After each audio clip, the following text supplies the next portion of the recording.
and global governance. For the session, I would like to invite the chair of the session, Dr. Jayeeta, Associate Professor and HOD, Rabindra Bharati University. A resource person for the session is Dagnachew Odamo, PhD scholar in the Department of Sociology, Central University of Punjab. And I would also like to invite Mr. Aladdin Hamid Mahmood Shakir, PhD scholar, Central University of Punjab, as a resource person for this session. Kindly come on the stage. Thank you. It's a different stage, a different audience, a different audience. I am really obliged to the organizers, especially Dr. for inviting me and for presenting me the Best Paper Award. That was a real honor. Thank you, ma'am. She did things single-handedly, which is a big deal. Hats off to her and her team. We should all give her a round of applause for the wonderful job that she performed for both the days. And the topic for this technical session is Historicising Ethnic Identity Politics in Ethiopia. Each paper presenter will get 5 minutes. Please maintain the time limit. One of the names of the paper presenters, it's Bharati, first presenter, revealing the human cost, how legal gaps fail sex trafficking survivors. Bharati and Professor Chindadipto Chocolate. Offline presenters are Advocate Harshit Soni, Bar Counsel Delhi, which is present. The second one is Shantanu Sharma, Assistant Professor, Maharaja Sayajji Rao, University of Baroda. Shantanu, please come up on the stage and present your paper. You have pen drive?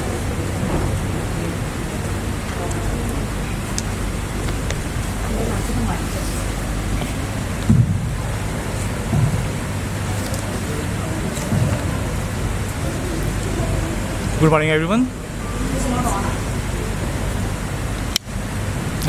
Good morning, everyone. Thank you, Chairman. I'm Shantanu Sharma. My topic is Public Diplomacy Reimagined, Social Media and Digital Tool Shaping Global Perspectives.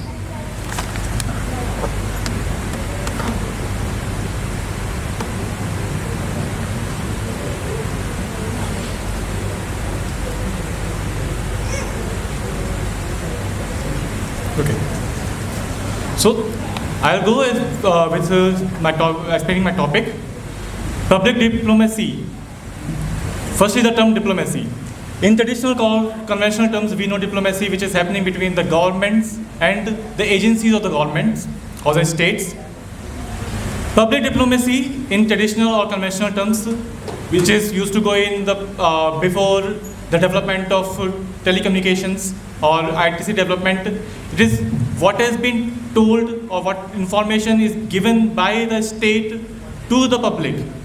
And it has always been one way. It has never been the two-way, because the government is not looking after or getting any information or not giving importance to the information which is coming from the public. So it has always been the one way, in the traditional way.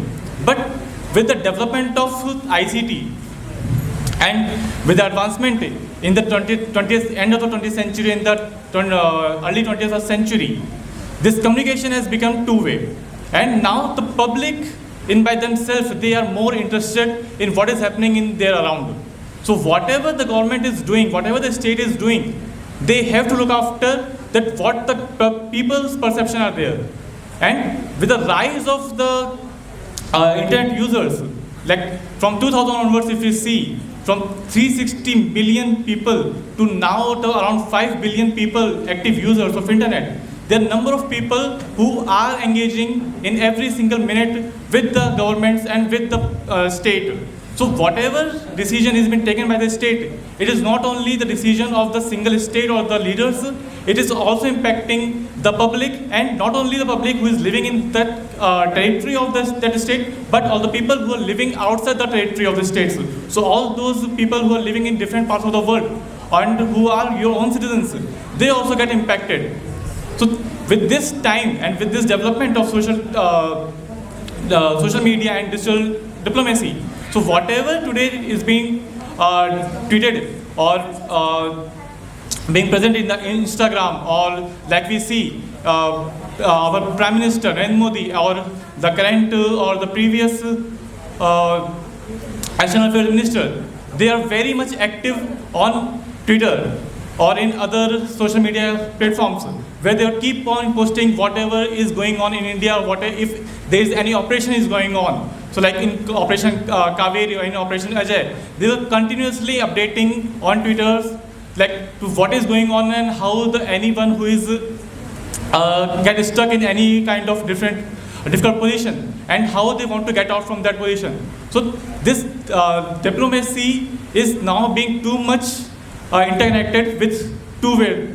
But the problem comes that with this digital diplomacy or with this advancement in the ICT, and especially with the advancement of AI, the digital literacy is not that much.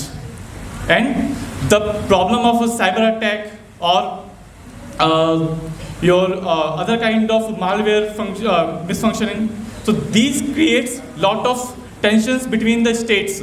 And if anything rumors were spread, so you are not able, whatever is being said in the pictures or whatever videos you are getting, it is the actual video or it is a morph video. And this creates tension between the states.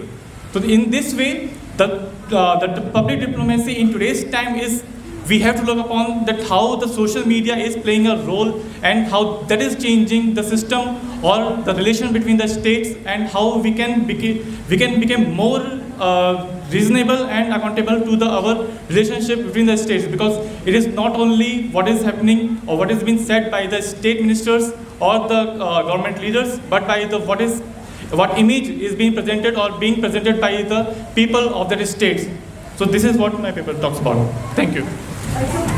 The next is Elita Francis Lobo. Elita Francis Lobo. Important location in Ethiopia. So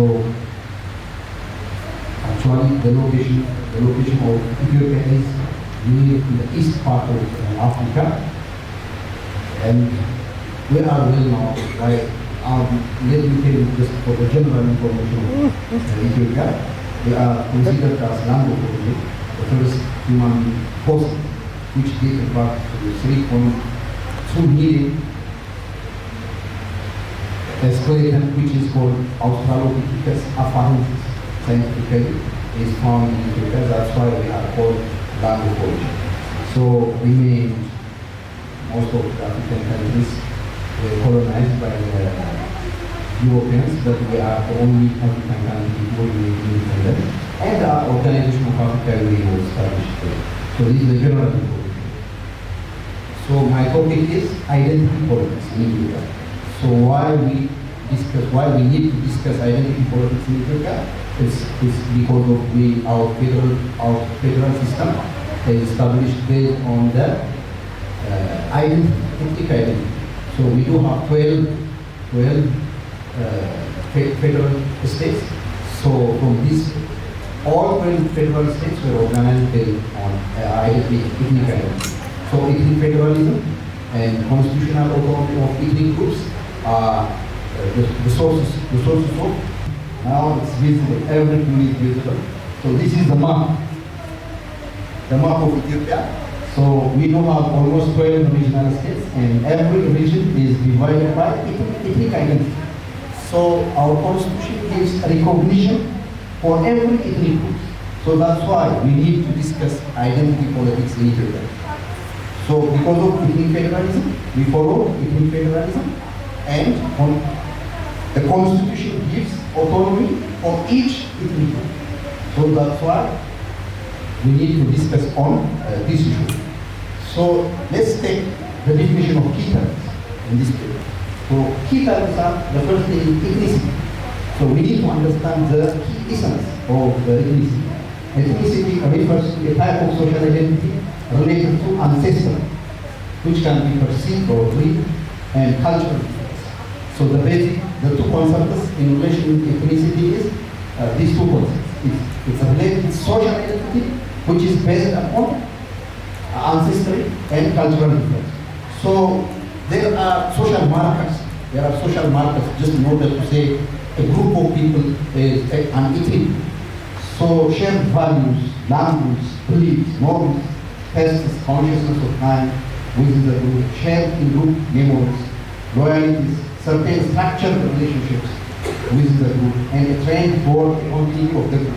This is according to the definition of reason, which is a famous sociologist. So the other thing is, it's a social construct.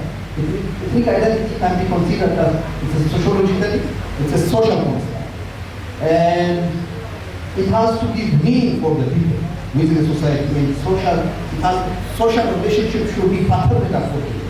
So that's the basic essence, the basic meaning in relation to ethnicity. When it comes to identity, identity politics refers to, it's a political approach, where people of a particular ethnicity, a particular race, a particular nationality, caste, religion, gender, sexual orientation, social background, social class, or other identifying factors develop political agenda that are based upon these identities. So people, which is different from ideological politics. So ideological politics based on, it can be liberalism, it can be socialism, or it can be conservatism, it can be conservative groups, which is quite different from these types of ideological politics. So identity politics, especially based on the experiences of exclusion and marginalization of a specific social group. So that's why people mobilize themselves based on identities just in order to especially change their status, their social status. The other one is historical foundation. When it comes to Ethiopia identity, why we have been implementing this identity politics because of historical. So when the state, when the nation was built in the late 18th century, in the late 19th century, especially in the late 19th century, so every ethnic group had its own autonomy just before the formation of one central government. So that's why the history, one of the main factors just in order to follow such kind of political approach in our country is just the historical background. The second one is just the approach that the governments, the regions have been using just in order to control different ethnic groups, make the policy real. So the limitation of this ethnic identity politics in our country, its effect on national unity and political stability, its bottleneck nature to economic progress, it can be a cause of human rights violations, and especially people can be dislocated because of identity-based attacks. So that's why identity politics has its own advantage and disadvantage. So we can use different alternative approaches just in order to minimize the limitations of this the identity politics. So granting non-territorial autonomy, giving legitimacy to territory over ethnicity, considering historical and geographic factors, power sharing, all these things are alternative approach. So conclusion, two important conclusions can be drawn. First, the roots of identity politics in Ethiopia are deeply tied to historical factors, and the nation building process under Ethiopian empire played a significant role in shaping the modern state and rise of identity politics. But all these parts cannot bring some strong states. The second point is mother states, providing mother states to each ethnic group may be a way to accommodate ethnic diversity, but it has its own limitations. Just in order to minimize the limitations, so especially what matters most is the political expression of diversity that cannot jeopardize the national unity at an aggregate level. So we need unity, we need some kind of unity just in order to promote the interest of everybody. So just in order to minimize the problem, granting non-territorial autonomy, giving the space to territory and over ethnicity, considering geographic and historical factors, power sharing is some of the mechanisms just in order to minimize the limitations of these identity problems. So, thank you. Right now, because I forgot to yes, this sir has presented a very interesting paper dealing with ethnic groups. In fact, I have done a lot of research on ethnicity, ethnographic representations relating to many aspects, both literature and otherwise. So this is one area which is very close to my heart. Now, sir, because if anybody does anybody have any questions to ask? If not, yes, I will complete the session. Right. Thank you everybody for very patient hearing. We had a wonderful session where the two presenters presented excellently on stage. Both the one on ethnic groups and the one before Professor Shantanu. So I thank each and every presenter and I close this session. Thank you so much. Thank you to the organizers. Thank you to the entire team. Have a wonderful day.